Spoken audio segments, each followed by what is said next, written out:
domingo 30 de junio de 2024 y el nombre con el cual he titulado este mensaje en esta mañana se llama Con el viento en contra. Con el viento en contra, y está basado en Marcos 6, 45, 56. No es mi deseo querer brindar un mensaje motivacional en esta mañana, pero sí que en medio de esto podamos ver que aún en medio de la debilidad del ser humano, Dios está dispuesto a ayudarnos, a instarnos, a animarnos para que nosotros podamos perseverar y le podamos creer a Él. Quiero que en medio de todo este pasaje que vamos a estudiar en esta mañana, dejemos a Cristo donde tiene que estar, en el centro de este pasaje. Esto no es un mensaje antropocéntrico que va centrado hacia ustedes, hacia la solución de sus problemas, no. Aunque ciertamente no nos habla mucho acerca de eso, quiero que sepan que el objetivo de esto es que Cristo sea glorificado, que lo veamos a Él como lo más importante de este pasaje, que veamos a Cristo Jesús como el centro de nuestras vidas, como el soberano Señor sobre todas las cosas. ¿De quién dependemos? Bien, así que algo que quiero que entendamos y que es muy importante que razonemos es que los discípulos están aquí en contra de un viento muy fuerte que les estaba haciendo resistencia para que ellos no llegaran al lugar a donde el Señor los había enviado. Y esto nos enseña o nos deja ver que cuando un creyente llega a cierta madurez y logra entender que en esa madurez lo va a ayudar para poder sobrellevar todas las situaciones, vicisitudes que puede enfrentar, tomado de la mano del Señor, entonces esa persona verdaderamente ha entendido el Evangelio. Y hay dos cosas importantes que todo creyente debe alcanzar en su madurez. La primera es que en este mundo caído en el cual nosotros nos encontramos, es un mundo antagónico a la vida del creyente en Cristo Jesús, teniendo que enfrentar muchas adversidades. Eso es lo primero que todo creyente maduro debe entender, que debe alcanzar cierta madurez en su vida cristiana, entendiendo que está en un mundo completamente contrario y antagónico al llamado de fe y de santidad que el Señor nos llama a vivir a todos. Y segundo, que puede confiar, el creyente puede confiar en Cristo en medio de esas adversidades y en medio de esa contrariedad que el mundo va a querer darnos a nosotros para que nosotros nos regresemos. Como discípulos de Cristo tendremos problemas. Como discípulos de Cristo tendremos vicisitudes, tendremos adversidades, pero podemos confiar en nuestro Salvador en medio de cualquiera de esas situaciones.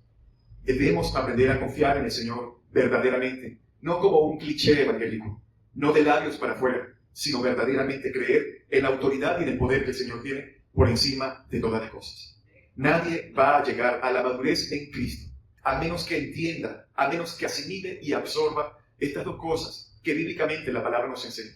En el mundo, dijo el Señor Jesucristo, Juan 16, 33, al final del discurso del aposento alto, Él dijo, en el mundo ustedes van a tener tribulaciones, en el mundo tendréis aflicciones, pero deben confiar porque yo ya he vencido a ese mundo que los va a atosigar, que los va a atacar, que les va a hacer antagónico a su fe en mí, ya yo lo he vencido.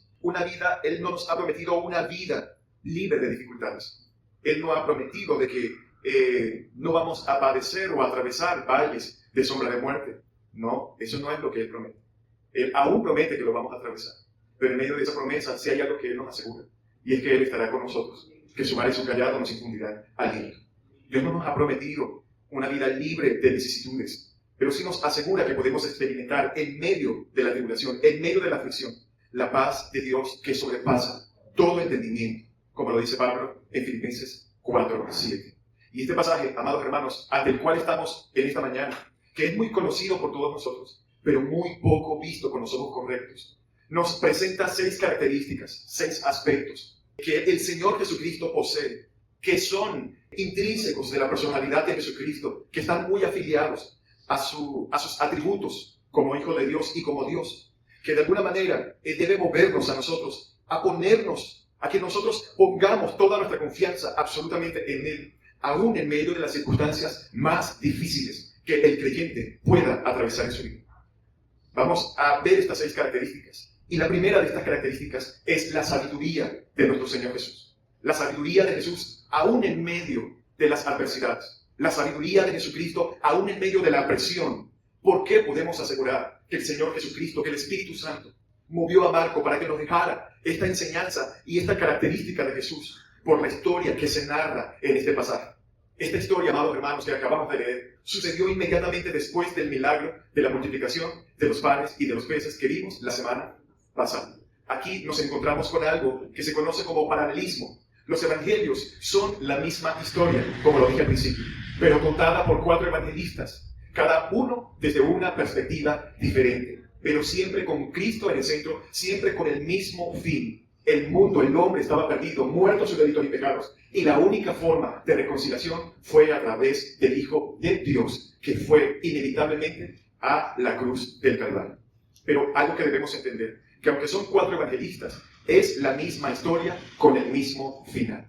Bien, ahora, Juan en su evangelio paralelo, ese evangelio paralelo, y es lo que les estoy explicando desde el principio, en ese evangelio paralelo que Juan escribió a este de Marcos, nos dice específicamente en el capítulo 6 de Juan, versículo 15, por favor verifique conmigo, que toda esa multitud que se había beneficiado del milagro de la multiplicación de los panes, querían llevarse a Jesús por la fuerza para hacerle el rey.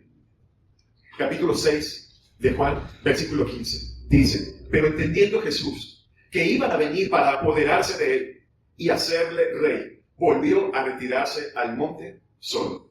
Entonces, aquí de entrada, gracias a la luz que nos da Juan a través de su evangelio, podemos entender que esta es la razón por la cual Marcos nos dice acá que Jesús inmediatamente lo que hizo fue que montó a quienes, a los discípulos de la barca, les dijo váyanse, y él se fue ¿a dónde?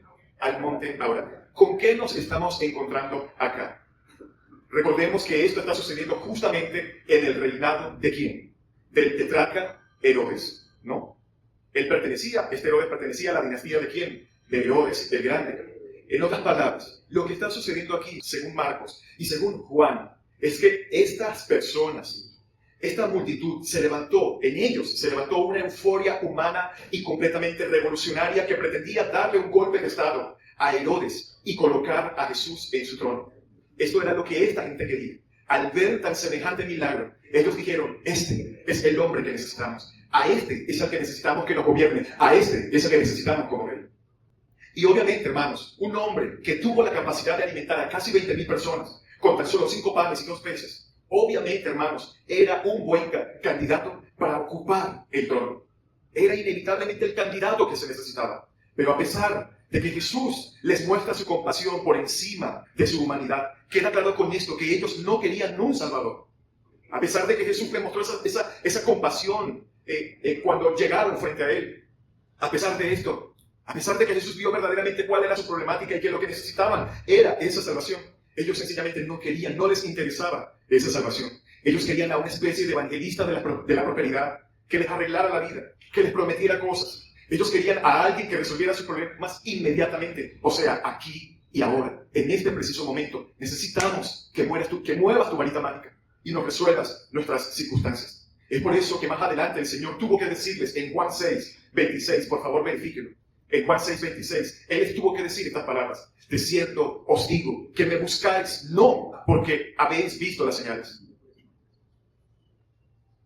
sino porque comisteis el pan y os saciasteis. En otras palabras, hermanos, ¿qué les dijo Jesús acá? Ustedes me buscan no porque entendieron el significado del milagro que yo acabo de hacer, sino porque comisteis del pan y os saciasteis. Y si hay algo bien triste en la vida de una persona que tiene o que dice tener una relación con Jesús, o que tenga una relación con Jesús, lo triste de esa persona es que el Señor Jesús detecte cuál es el verdadero interés de esa persona.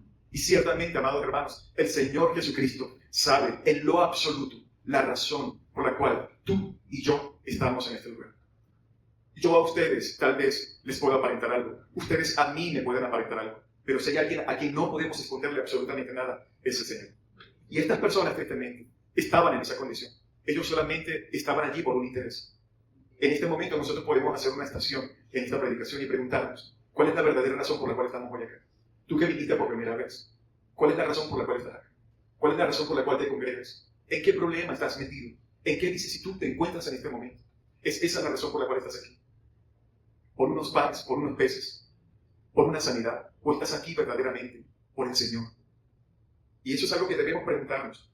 Ellos no veían a Jesús como aquel que vino a reconciliarnos con Dios. Ellos veían a Jesús como un milagrero que podía implantar en Israel el más sorprendente y maravilloso programa de seguridad social. Ellos dijeron, este hombre lo tiene absolutamente todo. Es lo que necesitamos para que ya no tengamos más la presión de los romanos, para que ya no tengamos más estas necesidades que tenemos. Necesitamos seguridad social y este hombre es. Es por eso que en medio de aquel clamor popular, en medio de aquel sufragio improvisado, porque eso fue un sufragio directo, allí no hubo necesidad de ir a inscribirse en el CNE, allí no hubo necesidad de anunciar absolutamente nada, allí mismo tú eres el rey. Eso era lo que ellos querían en ese momento. Lo primero, apenas el Señor ve esa actitud en estas personas, lo primero que Él hace, lo que hace el Señor es inmediatamente obligar a los discípulos a que se fueran de ese lugar, que se fueran inmediatamente de allí. Empecemos por favor a leer. Marcos dice en el capítulo 6, 45, enseguida hizo a sus discípulos ¿qué? Entrar en la barca e ir delante de Él. Vea la palabra entrar. Entrar en la barca e ir delante de Él. ¿Hacia dónde? A Betsaida, en la otra ribera. Entre tanto que Él despedía ¿a quiénes? A la multitud. Imagínense a Jesús montando a los discípulos en la barca y Él quedándose con la gente, atendiéndolos. ¿No? Veamos ese escenario. Esta Betsaida de la que Marcos nos habla acá, según los mapas geográficos que observamos, gracias a Dios, a los estudiosos en las Biblias, en múltiples Biblias de estudio, gracias al estudio de muchas personas que se han dedicado al estudio crítico, al estudio dedicado de las Sagradas Escrituras, es otra Betsaida que estaba al sur de Capernaum, donde ocurrió el milagro de los panes, y la otra Betsaida a donde ellos iban a ir era probablemente la Betsaida de Galilea. Ahora, es importante notar que esta palabra que Marcos nos dice que Jesús usó aquí para hacerlos entrar en la barca, es mucho más fuerte de lo que nosotros podemos percibir, ya que en el original, esa palabra entrar que utiliza Marcos acá, significa forzar, insistir, demandar. O sea, en otras palabras, Jesús forzó en medio de la multitud, en medio del jolgorio, en medio de esa gran cantidad de personas que estaban allí, Jesús forzó a sus discípulos, les insistió que se subieran en la barca y que se fueran.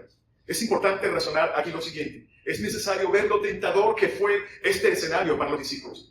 Este escenario fue tentador para ellos. Recordemos que en su humanidad los discípulos tenían un concepto erróneo acerca del reino de Dios. Al igual que muchas personas en Israel que esperaban al Mesías y que tenían un concepto, una óptica errada, los discípulos no se salvaban de esa forma errada de ver el reino de Dios. Tanto así que la noche antes del arresto y de la crucifixión del Señor, ellos estaban discutiendo entre sí para ver quiénes iban a tener los cargos más importantes en el gobierno cuando el Señor fuera proclamado públicamente como rey. Y aún después de la resurrección, dice en Hechos capítulo 1, versículo 6, puede verificarlo por favor, dice que los discípulos le preguntaban a Jesús, ¿restaurarás el reino a Israel en este tiempo? Estos hombres tenían una expectativa irreal de lo que implica el reino de Jesús en esta etapa de la historia redentora. Ellos tenían una idea completamente desfasada. La gente estaba viendo a un rey humano, estaban viendo al político perfecto que se iba a sentar en la silla presidencial para satisfacer sus necesidades. Y esto para los discípulos representaba de alguna manera una oportunidad muy tentadora. Así sea como concejal, así sea como lo que sea, pero yo estoy aquí pegado y mis beneficios probablemente van a ser muy grandes. Imagínense el impacto que debió producir en ellos ver a casi 20,000 personas queriendo entronar a Jesús como el rey de Israel. Imagínense el impacto que eso representaba para los discípulos. Los apóstoles no estaban preparados para esa ola repentina de popularidad mesiánica. Y el Señor lo sabía. El Señor sabía que ellos no estaban preparados para asimilar eso, para asimilar esa fama, para asimilar todo eso. Por eso les permitió, por eso, amados hermanos, no les permitió disfrutar de ese momento de gloria y les dijo, váyanse en este momento de este lugar. Aparentemente, amados hermanos, ellos querían quedarse allí en medio de la multitud y disfrutar de eso, disfrutar de esa fama, disfrutar de ese jolgorio. Si vemos en lo que hemos leído y en versículos anteriores, ¿qué hacía la gente cuando los veía a ellos de lejos? Inmediatamente los reconocían, sabía quiénes eran ellos. Pero el Señor Jesús sabía que eso probablemente ellos no lo iban a soportar. Pero el Señor sabía que eso no les convenía y por eso los forzó a que se fueran de allí inmediatamente antes de que se intoxicaran con esos vientos revolucionarios que los estaban asediando. Y aún el mismo Señor Jesús, ¿qué hizo? Él mismo se retiró al monte. ¿A qué? A buscar el rostro de su Padre en oración después de despedir a la multitud, como lo dice el versículo 46, por favor, y después que los hubo despedido, se fue al monte a orar. Y aquí hacemos otra pausa importante. Aquí vemos indudablemente la sabiduría de la cual el Señor Jesucristo está lleno. ¿Cuál es la primera característica que estamos hablando acá que el Señor Jesús tiene? La sabiduría. La sabiduría. Hermanos, como discípulos de Cristo, nosotros debemos ser imitadores de Jesús en toda su manera de vivir. Debemos ser imitadores de Él. Nosotros debemos imitar su humildad, su obediencia, su mansedumbre. Y aquí vemos en Jesús una sabiduría, la cual nosotros no podemos pasar por alto. Es necesario que nosotros busquemos esa sabiduría de parte de nuestro Padre Celestial, así como el Señor Jesús la buscó en este momento de tanta presión. Jesús sabía que era lo que tenía que hacer. Él sabía cómo debía actuar en cada momento. Y apartarse en ese momento, en ese instante, era lo más sabio. Eso era lo más sabio. Él tenía que sacar a los discípulos de allí. Él tenía que despedir a la multitud. Él tenía que irse al monte a orar, buscando el rostro del Padre. Hermanos, si hay algo de lo cual debemos estar seguros, es que Jesús sabe qué hacer en cada circunstancia, en cada una de nuestras circunstancias. Por tal razón, lo mejor que nosotros podemos hacer, sin importar las multitudes que vengan a agolparse alrededor de nosotros, para juzgarnos o para señalarnos o para perseguirnos, sin importar las presiones del día a día que como creyentes vamos a experimentar, sin importar eso, Jesús sabe qué hacer en cada circunstancia. Y la mejor manera de tú saber cómo escuchar y cómo obedecer al Señor Jesucristo, lo que Él te indica en cada circunstancia, está en su soberana palabra. Está en su palabra. ¿Sabe cuál es el problema? El problema es que nosotros creemos saber qué es lo que nos conviene. Nosotros creemos saber qué es lo que en realidad necesitamos. Pero lastimosamente eso es un error. Hermanos, tú y yo todavía estamos en este cuerpo caído. En un cuerpo que es tentado, en un corazón que es engañoso. Una mente que se confabula con el corazón para muchas veces tomar decisiones que no son las más correctas. Él sabe qué hacer. Él sabe qué hacer. Nosotros ciertamente no tenemos esa capacidad, aunque creemos qué hacer en cada momento, o qué es lo que nos conviene hacer, pero no es así. Y cuando los planes de Jesús no concuerdan con nuestros planes, ¿cómo nos sentimos nosotros? Muchas veces, amados, nos sentimos sumamente confundidos, como lo vamos a ver ahorita en el caso de los discípulos. Nos sentimos muchas veces confundidos cuando vemos que lo que nosotros tenemos agendado va completamente en contra de lo que Dios tiene agendado. Nos sentimos sumamente frustrados. Pensamos, ¿por qué me está pasando esto? ¿Por qué me está sucediendo esto? Es por culpa de nuestra necedad. Porque vivimos ensimismados, creyendo que nuestras decisiones carnales son más convenientes para nuestras vidas, cuando en realidad sabemos que no es así. Si no ponemos, mis amados, si no ponemos atención a la palabra del Señor, si no ponemos atención y un corazón dispuesto a obedecer, vamos a terminar haciendo las cosas que nuestra carne nos va a incitar a hacer. Y todos sabemos cuál va a ser el resultado de eso. La palabra claramente nos dice de que nosotros no podemos ser sabios en nuestra propia opinión. Es una opinión totalmente contraria, limitada, falta de sabiduría. Por tal razón necesitamos del Señor. Y si por un momento nos ponemos en los zapatos de los discípulos, recordemos que Jesús en Marcos 1:15, recuerdan cuando comenzamos esta serie, Él inició su ministerio ¿cómo? ¿Cómo lo inició? Anunciando el qué? El reino.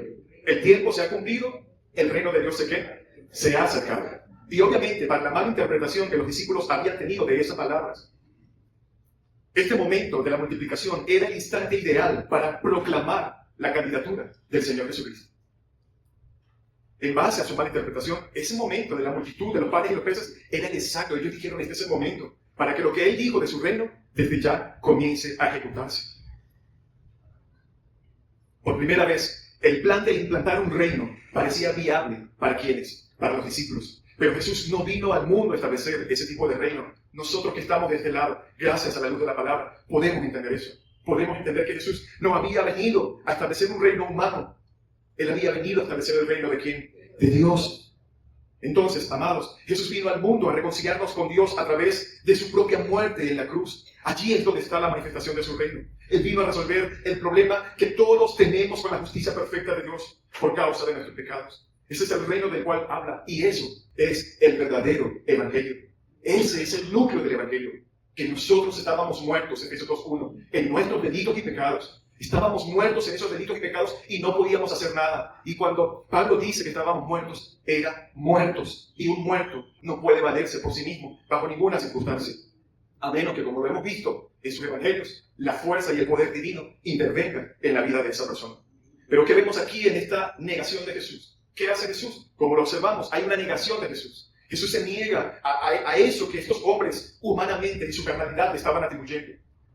¿Qué aprendemos nosotros aquí de la negación de Jesús? Que la meta de Jesús en este punto de la historia no era llegar al trono, sino llegar al Calvario. La meta de nuestro Señor Jesucristo en este punto de la historia redentora de la humanidad no era llegar al trono humano, al trono de Herodes, al trono terrenal. Era llegar ¿a dónde? Al Calvario, a la cruz del Calvario. Aquí vemos, amados hermanos, que se vuelve a repetir la misma historia de la tentación que Satanás le hizo en el desierto al Señor Jesucristo. Satanás le ofreció a Jesús un reino superfluo con tal de que él se postrara ante sus pies. Y esta multitud estaba una vez más ofreciéndole a Jesús y a sus discípulos un reino totalmente terrenal. De manera que los discípulos necesitaban ser protegidos de esas expectativas triunfalistas, aunque ellos no pudieran entender en ese momento lo que Jesús estaba haciendo. Porque si hay algo de lo cual tú y yo tenemos que estar seguros, es que en este preciso instante de la historia, estos hombres montándose en la barca, casi siendo empujados por el Señor Jesús, se preguntaban, ¿pero para dónde nos vamos a ir? ¿Por qué nos tenemos que ir? Ellos no entendían lo que estaba sucediendo. Esa es la verdad de muchos de nosotros, que el Señor nos mueve, que el Señor nos quita cosas, que el Señor muchas veces permite que lleguemos a escenarios donde definitivamente no sabemos qué es lo que está pasando, qué es lo que está sucediendo. La muerte de un familiar, una enfermedad repentina, un diagnóstico de una enfermedad terminal. Nosotros nos vamos a encontrar en esa situación y nos vamos a ver en la situación de los discípulos. ¿Qué es lo que está pasando? ¿Qué es lo que está sucediendo? Indudablemente era el momento, la gran oportunidad estaba allí frente a sus ojos. Un descomunal milagro y una turba de gente queriendo hacer rey. Pero Jesús decidió huir de toda esa tentación humana y también hacer que ellos huyeran de esa tentación. En ese momento ellos no entendían lo que el Señor Jesús estaba haciendo. Ellos no entendían qué era lo que estaba pasando. Y esto es muy normal en toda la vida de cualquier creyente. Señor, no entiendo. No sé. Pastor, yo sinceramente, ¿por qué será, pastor? ¿Por qué está pasando eso? ¿Por qué me está sucediendo esto? Y a veces, creyentes que tal vez les falta un poco de sabiduría, se hacen las típicas preguntas que el inconverso se hace. ¿Por qué a la gente buena le pasan cosas malas? El doctor R.C. Sproul dice las siguientes palabras: todo el que diga eso está desfasado de la realidad. Porque eso, de que a la gente buena le pasan cosas malas, sucedió una sola vez en la historia y fue una sola persona la que pudo experimentar eso. Fue nuestro Señor Jesucristo. Porque aquí en el mundo no hay ni uno bueno. No hay ni uno bueno. Así que vamos a bajarnos de ese caballo del cual nosotros muchas veces nos queremos montar. ¿Por qué a mí? ¿Por qué yo, pastor? ¿Por qué será? ¿Por qué estará pasando esto? Entendamos una vez más que nosotros estamos experimentando las consecuencias del pecado del Edén, que estamos en un mundo caído y que esto no es el cielo. Un creyente maduro debe entender que nosotros no estamos en el cielo. De este lado nosotros tenemos promesas, donde el mismo Señor nos dice que vamos a experimentar tribulaciones. En la palabra tenemos, por favor presta atención acá, en la palabra tenemos claramente prometido de que como creyentes vamos a experimentar situaciones difíciles, de que como creyentes vamos a sufrir, de que como creyentes vamos a experimentar el dolor, de que como creyentes muchas veces sencillamente vamos a sentir que vamos a desfallecer. Pero gloria a Dios por el Señor, porque no nos miente, porque no nos dice mentiras, porque nos habla con la verdad, porque Él sabe las consecuencias de todos aquellos que se han determinado a obedecerle, porque Él sabe las consecuencias de todos aquellos que se han determinado verdaderamente a tomar la cruz, a negarse a sí mismo e ir en pos de Él. Eso es algo que como creyentes debemos entender. Y tengo que subir la voz para que todos los que están atrás puedan escucharme. Si nosotros no entendemos lo que Dios está haciendo en nuestras vidas, si no entiendes lo que Dios está haciendo en tu vida, mírate en el espejo de los discípulos. Si tú en este momento me dices, pastor, pero yo no entiendo, ¿por qué yo tengo que estar atravesando esto? Bueno, entonces te invito a que te mires en el espejo de los discípulos.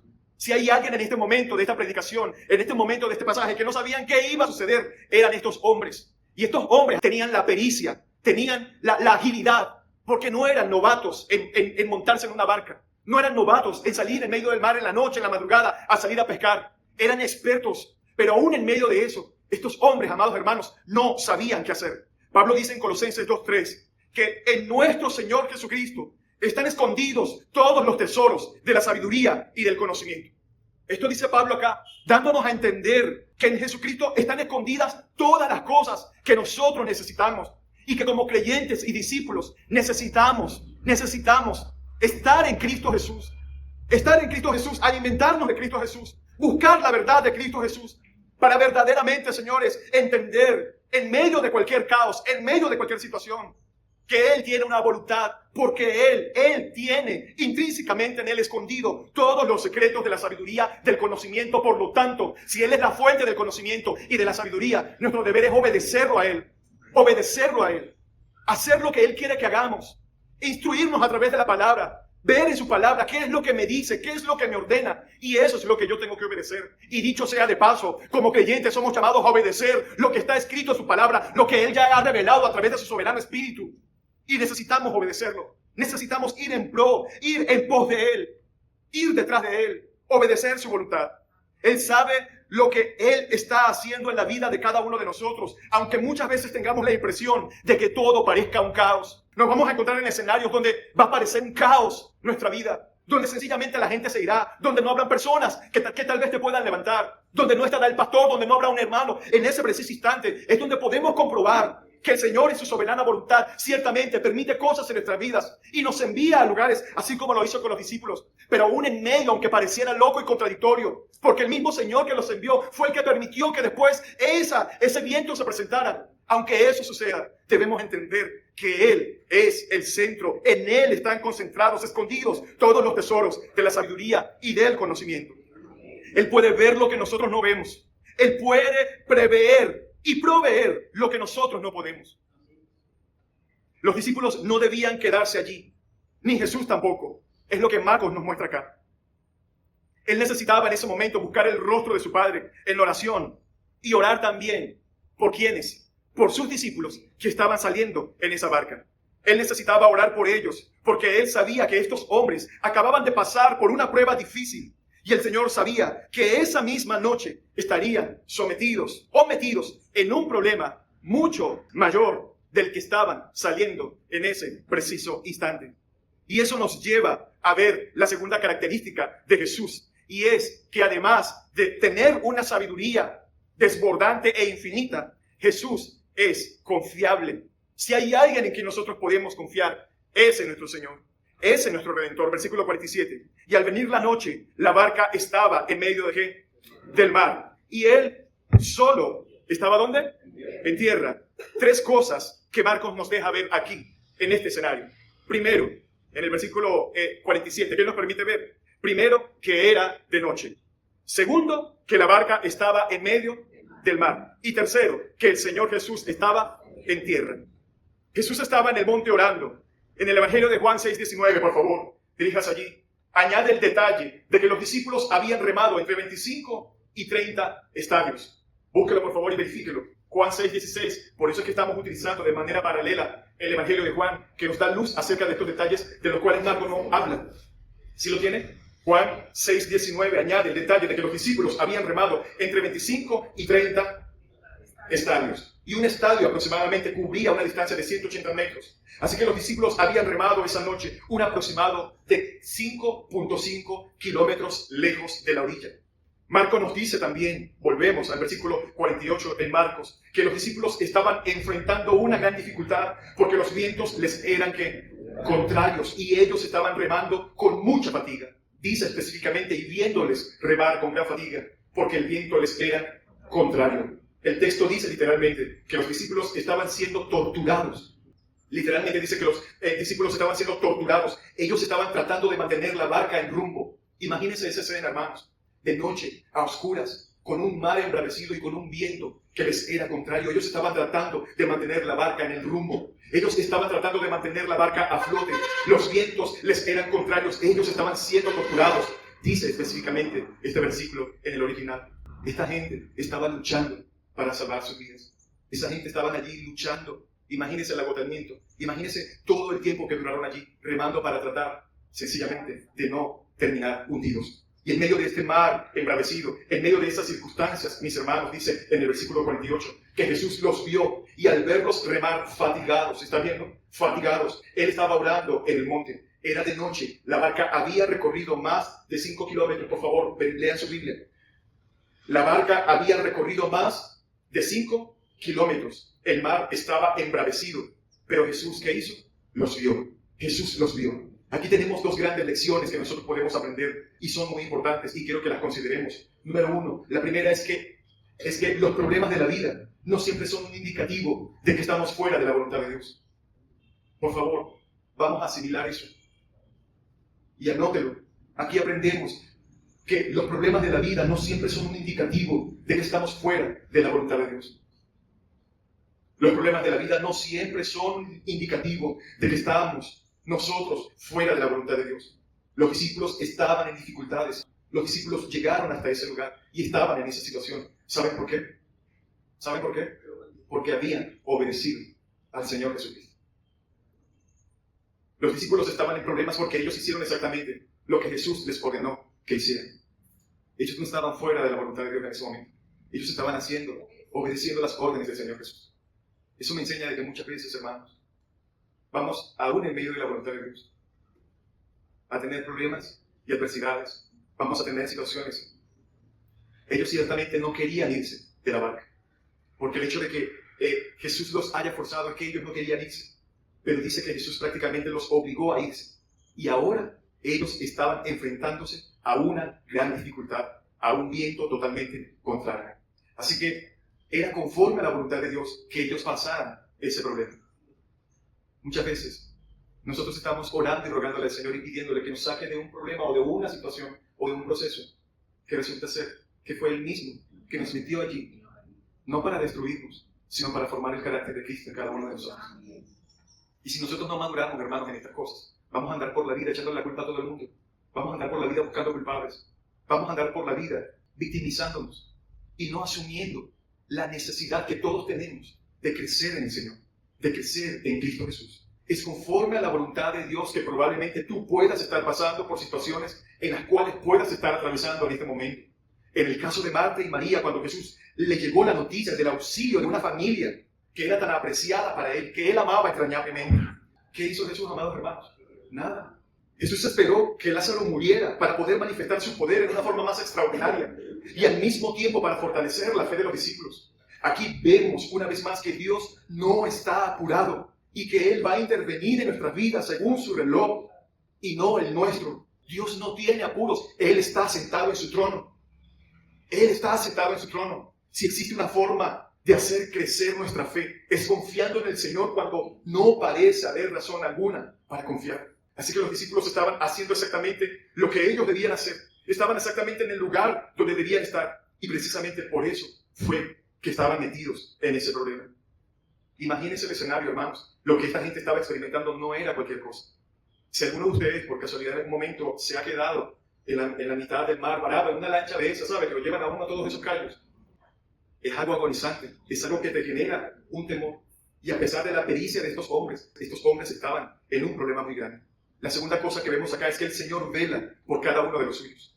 El Señor vela por cada uno de los suyos, aún en esos momentos difíciles, en que nos sentimos completamente solos y desamparados. Podemos estar seguros de que lo último que los discípulos pudieron imaginar esta noche, en medio del mar, era que el Señor los estaba mirando desde el monte y que el Señor estaba orando por ellos.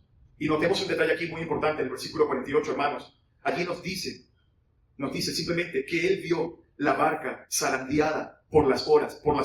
O sea, Él vio que estaban agotados, que experimentó eso. Lo que Jesús estaba mirando desde el monte era el rostro fatigado de ¿quiénes?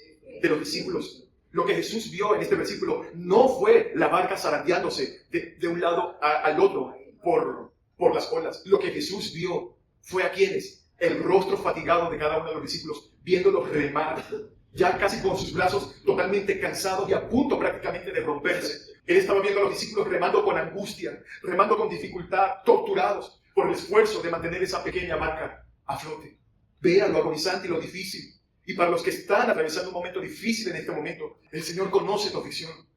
Él puede ver tu corazón fatigado y angustiado, que tú dices, Señor, pero por favor. Y todos nos hemos encontrado en esa situación, pero tienes que tener la confianza de que Él conoce, al igual como vio en su oración a esos discípulos con sus rostros fatigados, cansados. Él puede saber y sabe lo fatigado que puedas estar y lo angustiado que puedas estar. No solo porque Él es omnisciente, sino también porque Él nos ama y Él ha prometido cuidar de cada uno de los suyos como la niña de sus ojos. Isaías 41:10 nos muestra, aunque ciertamente no es algo directamente para nosotros, pero sí nos deja en evidencia cuál es el corazón de Dios para con los suyos. Isaías 41:10, un versículo muy conocido y trillado. No temas porque yo estoy contigo, no desmayes, porque yo soy. Vea ese artículo que utiliza Isaías ahí, yo soy. Y más adelante vamos a ver cómo Jesucristo se identifica de esa manera. Yo soy tu ¿qué? Tu Dios que te esfuerzo, siempre te ayudaré, siempre te sustentaré con la diestra de mi justicia. Y en el Salmo 34:15 dice que los ojos del Señor están sobre los justos y sus oídos atentos a su clamor. Nosotros podemos tener esta confianza en medio del viento contrario que sopla fuertemente sin clemencia para hacer que nuestra barca se hunda. Nuestro Dios está atento a lo que ocurre en cada rincón de su universo, amados hermanos. Él es omnisciente y la omnisciencia nos habla de que a Dios nada lo toma por sorpresa. Él está en control absolutamente de todo. Amados, y aún cuando el Señor conoce todo lo que está sucediendo en cada rincón de su infinito universo, de no sé cuántas miles de galaxias, aún sus oídos están atentos al clamor de los justos. Sus oídos están atentos al clamor de sus hijos, velando por cada una de las ovejas por la que Cristo derramó su sangre en la cruz. Esta es la verdad de todos nosotros. No hay ninguna circunstancia, por difícil que parezca, que escape fuera del control soberano de nuestro Dios Todopoderoso y su mirada misericordiosa. Pero algo que debemos razonar es que su ayuda llegará. Su ayuda llegará en el momento oportuno. Angustiados, fatigados, agotados, perdidos en medio de un mar bravío, en medio de un viento que les era contrario. Si hay algo que nosotros podemos entender es que Jesús, el Señor, llegará en el momento oportuno. Y dicho sea de paso, utilizo esta expresión que llegará para que podamos asimilarlo con relación al escenario que los discípulos están atravesando. Pero, amados hermanos, todos sabemos que el Señor está presente en todo lugar, porque Él es omnipresente y cubre y lo llena absolutamente todo. Utilizo este término comparándolo y vinculándolo con lo que ellos estaban experimentando. Él llegará con su ayuda en el momento oportuno, ni un minuto más, ni un minuto menos. Y eso nos lleva a la tercera característica o aspecto de Jesús en este pasaje, y es que Él nunca llega tarde. Veamos una vez más el versículo. Y viéndoles remar con gran fatiga, porque el viento les era contrario, cerca de la cuarta vigilia de la noche, ¿qué sucedió? Vino a ellos. Los romanos dividían la noche en 4 vigilias. La primera de 6 a 9 de la noche.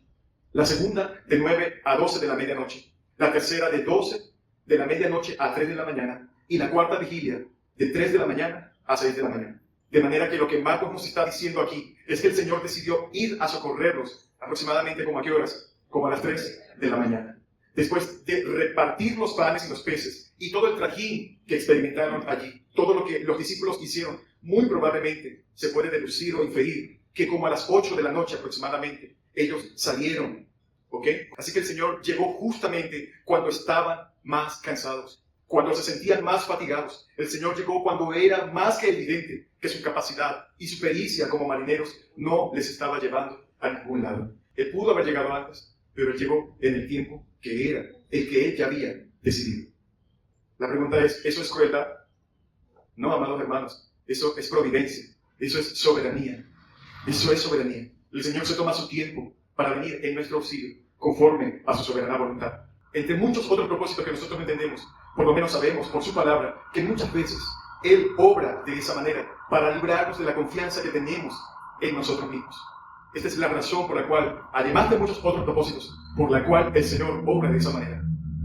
En el momento en el que más débiles estamos, interviene para ayudarnos. Él está haciendo una obra y Él sabe que todos nosotros tenemos la tendencia a confiar en nuestras propias capacidades, en nuestros propios recursos, de nuestra propia sabiduría. Muchas veces tendrá que librarnos de esos propios recursos, tendrá que librarnos de nosotros mismos. Dios tiene que librarnos de nosotros mismos.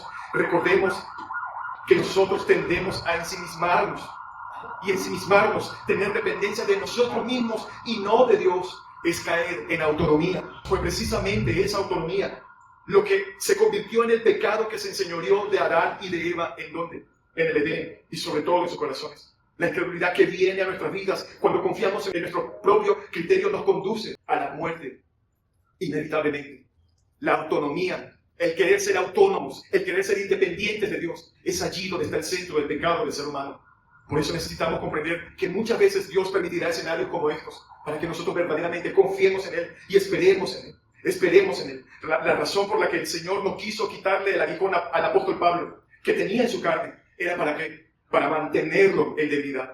Era para que Pablo se mantuviera amparado en el poder de Jesús, sometido al Señor, sometiéndose a Él. Y si nosotros no entendemos esto, hermanos, lastimosamente, no estamos buscando la madurez espiritual de la cual la palabra nos habla. El mismo Pablo reconoce cómo Dios mismo lo libró de las tribulaciones monumentales que estaba atravesando, como lo dice en Corintios 1, del versículo 8 al 9, por favor, verifiquen allí. Porque, hermanos, no queremos que ignoréis acerca de nuestra tribulación que nos sobrevino ¿en dónde? En Asia. Pues fuimos abrumados sobremanera, más allá de nuestras fuerzas. Vea lo que Pablo nos dice acá. Él llegó a un momento en que sencillamente sus fuerzas se habían terminado, sus fuerzas se habían acabado, sus fuerzas se habían agotado por completo, de tal modo que aún perdimos la esperanza. Fíjese que aquí le está expresando, pero tuvimos en nosotros mismos sentencia de ¿qué? De muerte, para que no confiésemos en nosotros mismos, sino en Dios que resucita a los muertos. Si lo estamos viendo. Entonces, hermanos, la palabra nos da indicios, nos enseña muy puntualmente de que habrá escenarios en nuestras vidas donde sencillamente las esperanzas quedarán perdidas. Aquí Pablo dice de tal modo que aún perdimos la esperanza, más allá de nuestras fuerzas, para que no confiásemos en nosotros mismos, lo está leyendo, sino en Dios que tiene el poder de resucitar de los muertos. El Señor esperó que los apóstoles llegaran al límite de su capacidad de supervivencia antes de tomar la decisión de socorrerlos, y de qué manera los socorrió. Y eso nos lleva a la cuarta característica o aspecto. Jesús es todopoderoso. Es impresionante ver, amados hermanos, la sencillez con la que Marcos narra esta parte de la historia. Él dice simplemente en el versículo 48 que Jesús fue ¿hacia qué? Hacia ellos, ¿cómo? Andando sobre el mar. Es increíble ver la sencillez con lo que lo dice, ¿no? Pero hay que verle y meterle el ojo y analizar esto, observar esto. Él lo dice como si fuera la cosa más natural del mundo. Estamos hablando de ¿cuántos kilómetros aproximadamente? 5 kilómetros, ¿no? 5.5, con el mar embravecido. Si aún Jesús hubiese llegado nadando, de igual manera hubiese sido una hazaña, algo muy sorprendente. Pero lo que hizo Jesús esa noche, solo puede hacerlo Dios. Solo Dios puede actuar por encima de las leyes de la naturaleza que Él mismo creó para mantener el orden de su creación. Solamente Dios tiene el poder de controlar la naturaleza a su antojo, a su manera, a su poder. El Señor llegó caminando en un corto tiempo, amados hermanos, analice eso. Y de paso sin GPS, sin GPS, como dirían algunos, lo corrijo, pastor. En medio de aquella tormenta Jesús pudo encontrar aquella pequeña y débil barca cargada de hombres sencillos y de hombres totalmente débiles que nos identifican a todos los que estamos en este lugar. ¿Qué aprendemos aquí? Que el Señor sabe con exactitud dónde están cada uno de los suyos y en qué condición se encuentran. El Señor sabe dónde estás y en qué condición estás. Él lo sabe. Y como Él es el Todopoderoso, nada ni nadie puede impedir que Él venga en auxilio cuando Él lo crea conveniente. Cuando Él lo crea conveniente. Así que el Señor viene directamente hacia los discípulos y continúa caminando.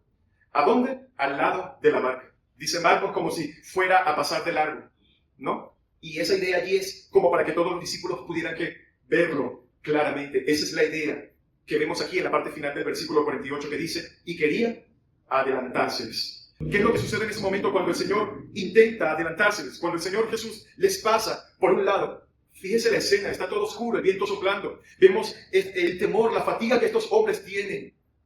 Pero ¿con qué nos estamos encontrando acá? Con una prueba de fe. Una prueba de fe. Lo que sucede en realidad es que los discípulos se dan un tremendo susto. Un susto que el Señor aprovecha en ese preciso momento para seguir entrenándolos en su camino de la fe.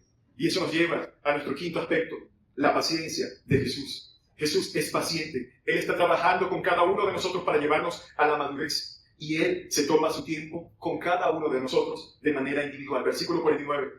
Viéndole ellos andar sobre el mar, pensaron que era un fantasma. ¿Y qué hicieron? Gritaron. El texto dice literalmente que cuando ellos vieron a Jesús caminando sobre el mar, comenzaron a chillar. Es lo que dice literalmente. Es lo que el texto en realidad dice. Comenzaron a chillar porque pensaban que era un fantasma. Aquí obviamente vemos que se despertó ese lado supersticioso que era muy común en aquel entonces. La gente creía en cualquier tipo de cosas. Y esa parte en el corazón de los discípulos se despertó, ¿no? Estos hombres estaban llenos de pánico. Y amados hermanos, de verdad la escena era realmente para llenarse de ¿qué? De terror y de miedo. Estos hombres nuevamente no tenían una categoría para razonar lógicamente y entender lo que estaba pasando en ese momento. Lo que ellos estaban viendo no tenía ninguna explicación natural. Así que llegaron a la conclusión de que estaban viendo un fantasma. Pero es precisamente en ese momento, en ese justo momento, cuando el Señor decide darles una gran lección, ¿verdad? Que ellos estaban necesitando en ese momento aprender. Versículo 50. Porque todos le veían. ¿Y qué sucedió? Y se turbaron. Pero enseguida, ¿qué hizo? Habló con ellos y les dijo, tened ánimo. Yo soy. No temáis. La expresión que Marco usa aquí, tener ánimo, significa ser valientes. Anímense. vuelvan a tomar el control de ustedes mismos, tengan dominio propio. John MacArthur hace una referencia con relación a esta parte del texto. Dice, Jesús es la fuente de nuestra valentía, aún en medio de las circunstancias mortales. Jesús es la fuente de nuestra valentía, aún en medio de las circunstancias mortales. No importa si nuestra barca está en medio del mar, si nosotros estamos exhaustos, si las olas parecen que van a hundir nuestra embarcación, el Señor está en el control. Hermanos, debemos creer esta gran verdad que la palabra nos enseña. Si Jesús está allí, no hay nada que temer. No hay nada que temer. Él dice, soy yo. Dice, soy yo, Jesús. ¿Qué les dice? No temáis. Y debemos notar algo muy importante. Que Él no dice, yo soy Jesús. No. ¿Qué dice Él? Simplemente dice que yo soy. Yo soy. Las mismas palabras con las que el Señor se dio a conocer a Moisés en el episodio de la zarza ardiendo. ¿En dónde? En Éxodo 3, del 13 al 14. Específicamente en estos versículos, en estos dos textos, el texto del versículo 49 y 50, vemos lo que teológicamente se conoce como una teofanía, ¿no? Que es esa demostración divina de parte del Señor, mostrándose a ellos con su poder, y fue lo que sucedió acá cuando Él dice, yo soy. Son las mismas palabras. Cuando los hijos de Israel me pregunten, ¿y quién me envió? ¿Qué le dijo Dios a Moisés que le dijera? Yo soy, me envió a vosotros. Y en Juan 8:58, por favor, verifique conmigo. Juan 8:58, encontramos estas mismas palabras pronunciadas por ¿quién? Por el Señor Jesús. Jesús les dijo, de cierto os digo, antes que Abraham fuese, ¿lo está leyendo? Yo soy. Era Jesús, el Dios de los ejércitos, que estaba al lado de la barca de los discípulos. Era Dios mismo en ese momento, al lado de ellos, transmitiéndoles, impartiéndoles ese aliento, ese ánimo, para que ellos volvieran en sí. Todo lo que ha sucedido hasta aquí era para llevar a los discípulos a tener un mejor entendimiento de quién era Jesús. O sea, el Todopoderoso, el Creador, el Soberano, el Rey de Reyes y Señor de Señores. La única razón por la cual debemos tener temor es por quién es Jesús y no por las circunstancias. A quien nosotros en realidad debemos temer es a quién, amados hermanos. Es a Dios y no a las circunstancias ante las cuales nos podemos enfrentar. ¿Sabe cuál es nuestro problema? Que perdemos muchas veces de vista a quién, al Señor Jesús. Y esa es la razón del nacimiento de nuestros temores. La razón por la cual el temor muchas veces se apodera de nosotros es porque dejamos de ver a quién, al Señor Jesucristo. No son las circunstancias del problema, sino que el problema es que por momentos olvidamos quién es Jesús. No son los problemas o las circunstancias, el problema reincide, es que por momentos olvidamos quién es Él, quién es el Dios al cual servimos, quién es el Dios que nos ha llamado a la salvación. Hay una parte importante de esta historia, la cual Marcos no la cuenta, pero Mateo sí no la cuenta. Dice Mateo 14:28, que en el momento en que Jesús se identifica como yo soy, Pedro le dice, Señor, si eres tú, mándame a que vaya a ti sobre las aguas. O sea, Pedro le está diciendo, si tú eres, Señor, si tú das la orden, yo voy a poder caminar sobre las aguas. Simplemente, Señor, ordénamelo. Todos sabemos. Pedro deja de ver a quién, a Jesús, y termina ¿qué? Hundiéndose. Aquí se cumplió lo que dice el salmista en el Salmo 94:18. Cuando yo decía, mi pie resbalaba, tu misericordia, oh Jehová, me sustentaba. Bien, Pedro tenía fe en el Señor Jesucristo, ciertamente la tuvo, porque ese hombre para salir del barco, tuvo que tener esa fe. De lo contrario, él no habría salido del bote. Pedro se hundió, pero también quedó escrito que de los 12 fue el único que por el poder del Señor Jesús también pudo caminar sobre el agua. Y ciertamente muchas veces el Señor nos llamará a caminar en lugares que parecen inestables para nosotros. Pero si Jesucristo está al frente y es Él que nos está dando la orden, nosotros podemos confiar completamente. Amén. Hasta ese momento los discípulos habían visto a Jesús hacer un montón de milagros extraordinarios. De hecho, amados hermanos, no olviden que el día anterior Él había alimentado aproximadamente a 20,000 personas con todos los cálculos teológicos que hemos hablado, con tan solo 5 panes y 2 peces. Pero todavía ellos, ¿qué pasaba con ellos? No entendían muchas cosas acerca de Jesús. Versículo 51. Y subió a ellos en la barca, Marcos, versículo 51, Marcos 6, versículo 41. Y subió a ellos en la barca y se calmó el viento. Y ellos se asombraron en gran manera. ¿Y qué pasaba? Se maravillaban. Hay un detalle que Juan añade en su relato, y es que inmediatamente Jesús entró ¿en qué? En la barca. No solamente se calmó el viento, la barca llegó inmediatamente a la orilla, y todavía faltaban unos cuantos kilómetros. Pero inmediatamente la barca llegó, y Jesús, al entrar, la barca llegó a la orilla. En medio de todo esto, están sucediendo un montón de milagros, y esto es un milagro que ocurrió allí, según lo que nos añade Juan en su evangelio. Y obviamente ellos estaban asombrados. De hecho, literalmente, lo que el texto dice es que estaban fuera de sí. Esa gente estaba embotada. Ellos estaban asombrados. Ellos estaban extremadamente sorprendidos. Jesús no cabía en ninguna categoría. Ellos no hallaban dónde clasificar a Jesús, dónde ubicarlo, quién es este. Ellos no tenían esa capacidad. Y dice en el versículo 52, por favor, de Marco, allí, capítulo 6, versículo 52, porque aún no habían entendido lo de los panes, por cuanto estaban endurecidos sus corazones. O sea, su mente estaba embotada, estaban confundidos. Aquí la Reina Valera del 60 es más precisa que otras versiones, porque nos dice que sus corazones estaban endurecidos, y eso es lo que el texto en realidad literalmente dice. Sus corazones estaban, ¿qué? Endurecidos. Ellos no habían entendido el verdadero significado del milagro de los panes y de los peces, y precisamente porque no entendían nada, precisamente porque no lo entendían, no eran capaces de entender la verdadera naturaleza de ¿quién? Del Señor Jesucristo. Por eso estaban tan sorprendidos. Ellos eran lentos para aprender, porque tenían un corazón duro, pero Jesús no los desecha por su falta de entendimiento. En vez de desecharlos, no. Él, amados hermanos, en vez de desechar, o en vez de desecharnos, ¿verdad? Él siguió tratando con cada uno de ellos para llevarlos a la madurez que necesitaban, con la misma paciencia y con el mismo amor que lo hace con quienes, que lo hace contigo y que lo hace conmigo. Amén. El Señor es paciente. Es paciente. Él continúa trabajando en cada uno de nosotros, pacientemente para llevarnos hasta la madurez que Él sabe que nosotros necesitamos, como lo dice Pablo en Filipenses 1:6, que dice que podemos estar persuadidos de esto, que el que comenzó en nosotros la buena obra, la perfeccionará. ¿Hasta qué? Hasta el día de Jesucristo. Él no va a dejar, amados hermanos, su trabajo por la mitad. Si hay algo que usted puede estar seguro, es que el Señor Jesús va a completar la obra en aquellos en los cuales verdaderamente Él ha comenzado. Dios seguirá moldeándonos pacientemente hasta que lleguemos a su presencia completamente transformados, conformes a la imagen de su precioso Hijo. Porque para eso Él nos salvó. Él no nos salvó para dejarnos a media. Él nos salvó para terminar su obra en nuestras vidas. Hay artistas que ciertamente raspan sus lienzos, los raspan una y otra vez cuando están pintando algún arte para llegar a la perfección de esa pintura que están elaborando. De la misma manera, el Señor muchas veces nos raspará con ciertas circunstancias, con ciertos vientos contrarios. ¿Para qué? Hasta llevarnos a esa perfección que Él quiere en nuestras vidas. Pero Jesús es paciente y Él va a seguir raspando y volviendo a pintar, raspando y volviendo a pintar, hasta que tú y yo queremos exactamente como Él lo desea.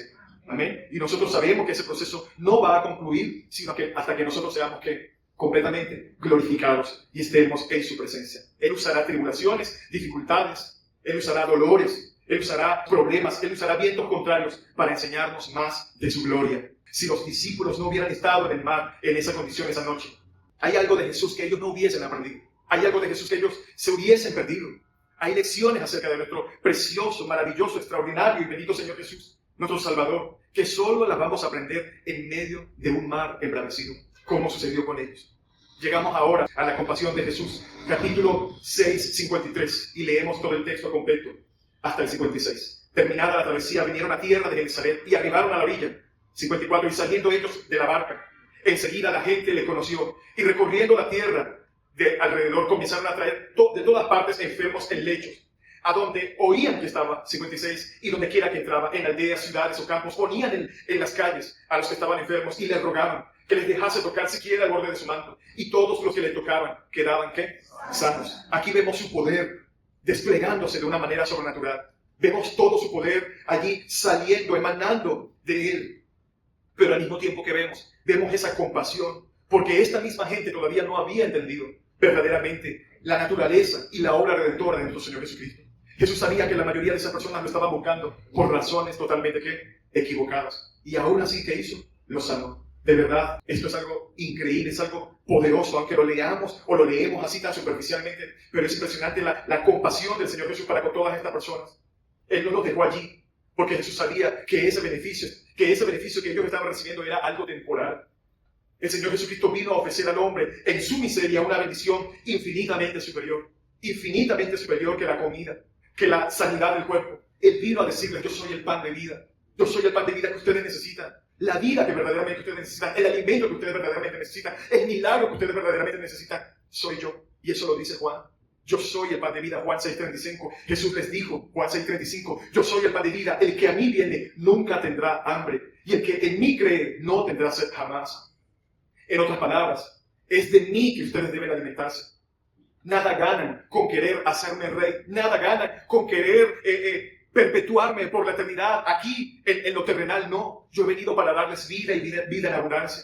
Cristo, amados hermanos, no aceptó en ese momento la corona de gloria que esos hombres le estaban entregando. Y esto nos deja una aplicación para todos los que estamos en este lugar. ¿Qué hizo Cristo en medio de ese escenario? Cristo no aceptó en ese momento la corona de gloria que estos hombres le querían entregar, porque era necesario que llevara primero una corona de espinas. Si nosotros no entendemos esto, hermanos, si nosotros no entendemos el verdadero evangelio, la verdadera razón por la cual Cristo vino, vamos a andar toda la vida, hermanos, detrás de panes, detrás de peces, detrás de un evangelio falso, superfluo y mentiroso, que está haciendo que se pierdan millones y millones de personas en estos tiempos. Lastimosamente esa es la verdad. Se están vendiendo desde los púlpitos, hermanos, un evangelio que promete sanidades, que atrae personas por carros, por casas, por milagros superfluos, que lastimosamente no traen y no generan un verdadero arrepentimiento en los corazones de las personas. Nosotros necesitamos el verdadero evangelio. Él es el Rey de Reyes, Él es el Señor de Señores. Pero antes de subir al trono, Él tenía que pasar por el Calvario. Antes de ir al trono, Él tenía que pasar por el Calvario. Él tenía que morir en una cruz por pecadores para poder ofrecerles la libertad, libremente el perdón de todos sus pecados y el don de la vida eterna gratuitamente por gracia, por medio de la fe. No es suficiente decir tener interés en la persona de Jesús, porque esta gente tenía interés en Jesús. No basta un interés, sino la verdadera intención de ese interés. ¿A quién quieres? ¿A quién buscas? ¿Qué es lo que tú deseas? Estás viviendo un evangelio donde solamente vienes a una congregación a recibir de parte de Jesús. Alimentarte y alimentarte y alimentarte de la palabra. Pero en el momento de dar frutos, lastimosamente, no estamos dando frutos. En el momento de perdonar a quien tanto nos ha irritado y nos ha hecho la vida imposible, no perdonamos. Entonces, ¿dónde está el fruto del Señor en tu vida?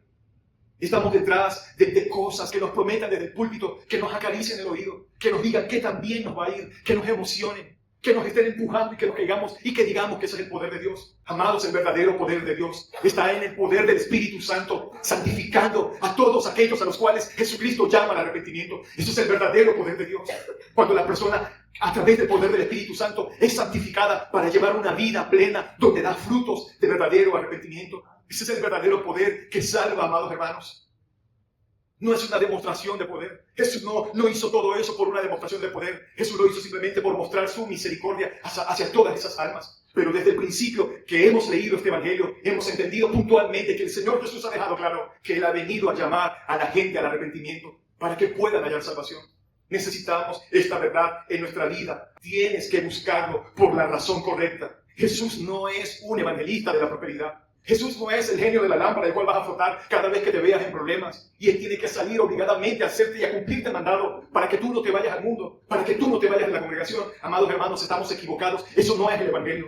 Necesitamos arrepentirnos de nuestro arrepentimiento tan superfluo que decimos tener. Necesitamos arrepentirnos de la vanagloria en la cual hemos caído. Por el simple hecho de que nos sabemos 3 versículos, por el simple hecho de que nos sabemos algo de la Biblia, ya nos creemos algo. Ya nos creemos con derecho de cosas. Perdóname, amado hermano. Pero nosotros debemos acercarnos a Jesús con un corazón correcto. Jesús es un Salvador y tienes que buscarlo no para que sacie tu estómago. Jesús es un Salvador que tienes que buscarlo no para que sacie tu estómago. Jesucristo no vino a saciar los estómagos de nadie.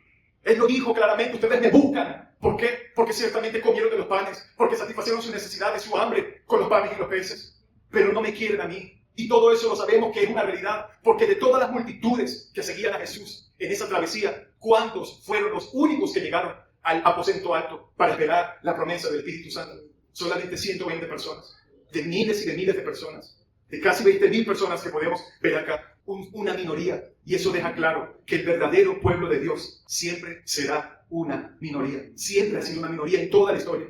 Siempre ha sido un remanente pequeño. Por lo tanto, que no te asombren las multitudes en una congregación. Que no te asombren las luces y los escenarios y las pantallas, los estadios fules de predicadores cayéndole a mentira a la gente. Nosotros, si no nos arrepentimos verdaderamente, podrás ir detrás del predicador más famoso por YouTube, podrás congregarte en la iglesia más famosa de la ciudad, pero si usted no se ha arrepentido verdaderamente, de nada nos sirve todo eso. Tu conocimiento sencillamente será hueco y superfluo. Juan 3:3, Jesús le habló claro a Nicodemo: el que no naciere de nuevo, si no nace de nuevo, sencillamente no verás el reino de los cielos. Jesús es un Salvador y tienes que buscarlo no para que sacie tu estómago, no para que sane tu enfermedad, no para que te libre de la pobreza. Tienes que venir a Jesucristo, porque sin Él sencillamente estás muerto en tus delitos y pecados, y tienes que arrepentirte, al igual como todos nosotros, comenzando por mí mismo, tenemos que arrepentirnos. Arrepentirnos, Pablo dijo, Cristo ha venido a morir por los pecadores, de los cuales yo soy el primero. Así que no nos creamos nada, ninguno de nosotros. Necesitamos arrepentirnos y buscar al Señor con el corazón correcto, pedirle al Espíritu Santo que nos purifique, que nos deslastre de las malas motivaciones en nuestros corazones. Cristo se hizo hombre siendo Dios para salvar a pecadores que no podían salvarse a sí mismos. Esa es la verdad del Evangelio. Y lo hizo muriendo por ellos en una cruz. Y todo el beneficio de esa salvación se obtiene únicamente, no por obras, se obtiene únicamente por gracia. Por gracia, por medio de la fe en la persona y en la obra de nuestro gran Dios y Salvador, el Señor Jesucristo. Por la obra del Espíritu Santo en todos nosotros. Es ese grupo de personas arrepentidas, ese grupo de creyentes, los que verdaderamente se acercan a Cristo con un corazón correcto. Son ellos los que verdaderamente pueden descansar confiados, aún con el viento en contra.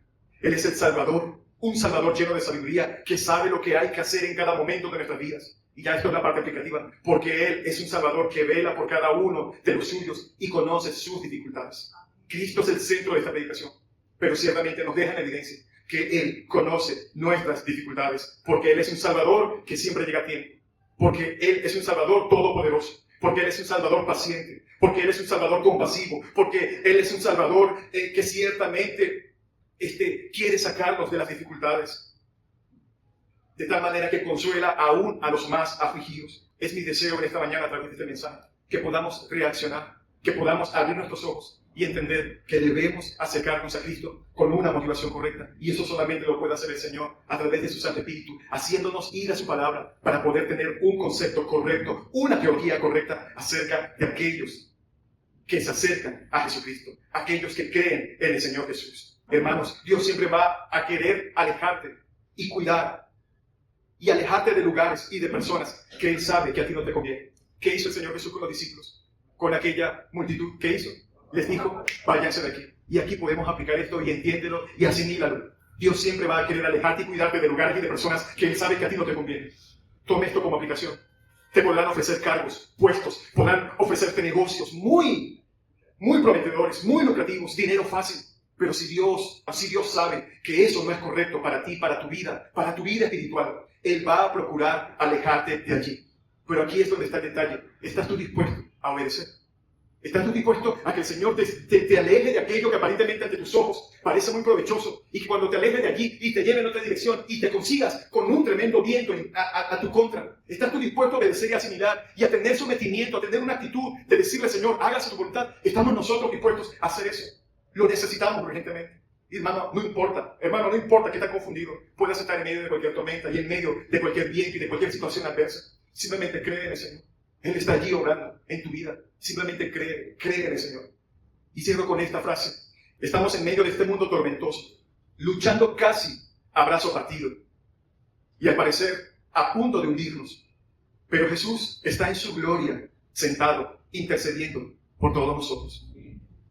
Cuando la hora parece ser la más oscura, Él vendrá a nosotros y nos llevará a la orilla. Incline su rostro, Señor. Te damos gracias, Padre. Gracias, Señor, por tu palabra en esta mañana. Gracias por tu misericordia. Gracias por amor tan inmerecido. Gracias, Señor, por toda esta verdad que nos has hablado en esta mañana. Por favor, permítenos, Señor, entender que, aunque los vientos sean contrarios, tú estás allí y estás al control absolutamente de todas las cosas.